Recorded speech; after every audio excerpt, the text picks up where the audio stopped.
নমস্কার বন্ধুরা, test best রেসিপিতে সবাইকে স্বাগত। আজকে আমি শেয়ার করব ঝাল ঝাল চিকেন কারি রেসিপি।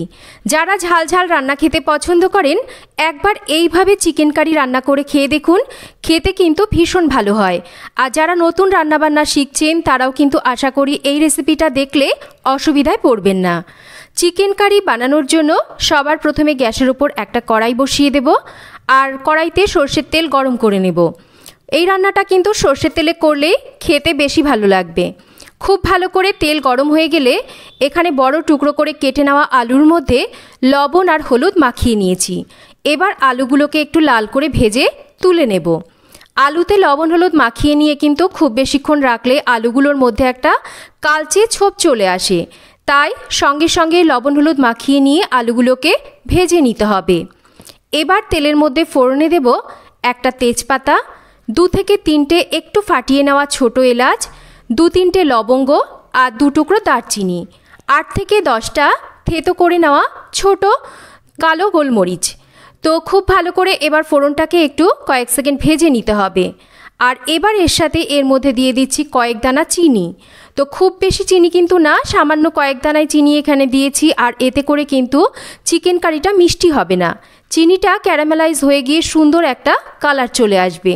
দিয়ে দেব এখানে মাঝারি মাপের 5টা কুচিয়ে নেওয়া পেঁয়াজ। তো আমি এখানে 1 কিলো চিকেনের জন্য মাঝারি মাপের 5টা পেঁয়াজের ব্যবহার করেছি।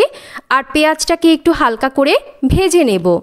ঠিক এই রকম করে পেঁয়াজটাকে ভেজেছি, খুব বেশি লাল করে কিন্তু পেঁয়াজটাকে ভাজিনি।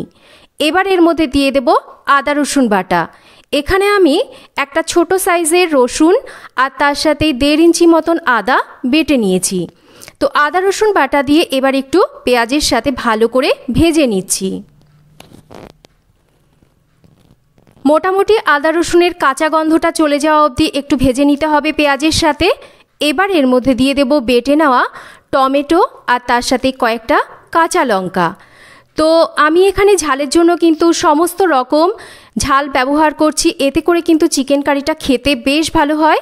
তো আপনারা নিজেদের স্বাদ মতন অবশ্যই করে কিন্তু ঝালের ব্যবহারটা করবেন। তো খুব ভালো করে টমেটো আর কাঁচা লঙ্কা বাটা দিয়েও একটু মশলাটাকে কষিয়ে নিচ্ছি। এবার একে একে সমস্ত গুঁড়ো মশলা দেব। 1/2 চামচ জিরের গুঁড়ো, ধনের গুঁড়ো 1/2 চামচ, তার সাথে 1.25 চামচ মতন হলুদ গুঁড়ো, আর তার সাথে ঝালের জন্য এখানে আমি আরও একটু লঙ্কার গুঁড়োর ব্যবহার করছি।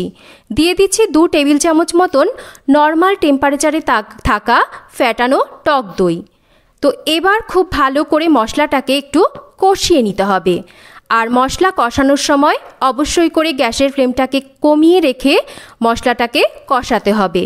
তো কিছুক্ষণ একটু কষিয়ে নেওয়ার পর এবার আমি একটা ঢাকা দিয়ে কম আঁচে রেখে মশলাটাকে বেশ কিছুক্ষণ পর ঢাকাটাকে খুলে নিচ্ছি।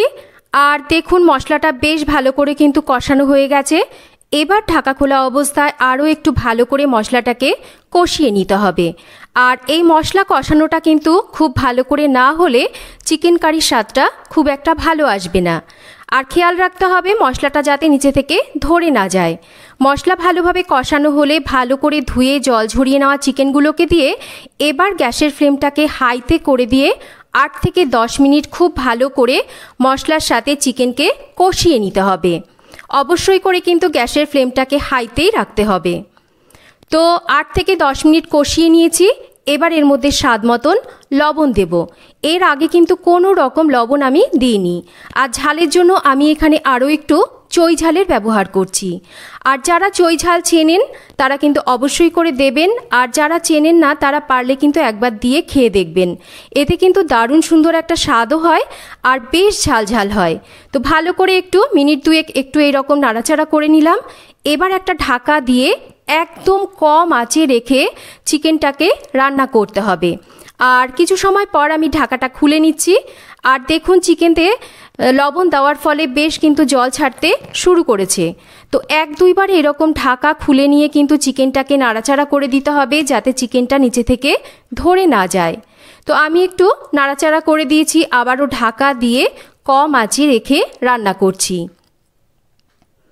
বেশ কিছুক্ষণ পর ঢাকা খুলে নিচ্ছি। দেখুন চিকেন থেকে প্রচুর পরিমাণ জল ছেড়েছে। এবার এর মধ্যে দিয়ে দেব ভেজে নেওয়া আলুগুলো। তো আলুগুলোকে দিয়েও চিকেনের সাথে একটু কষিয়ে নেব। আর আলুগুলো এই সময় দিলে আলুগুলো কিন্তু খুব ভালো করে সুসেদ্ধ হয়ে যাবে। তো ভালো করে একটু মিশিয়ে নিচ্ছি।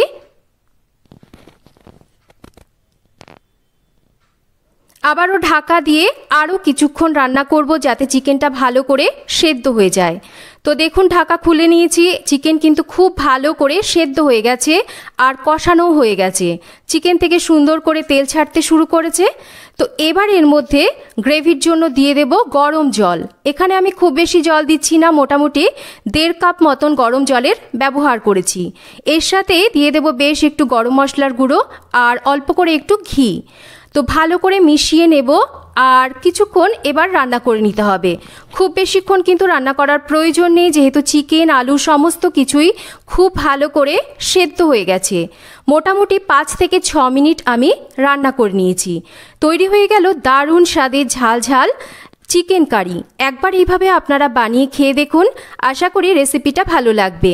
রেসিপি ভালো লাগলে একটা লাইক করবেন, শেয়ার করবেন আর চ্যানেলটা সাবস্ক্রাইব করা না থাকলে চ্যানেলটাকে অবশ্যই করে সাবস্ক্রাইব করবেন।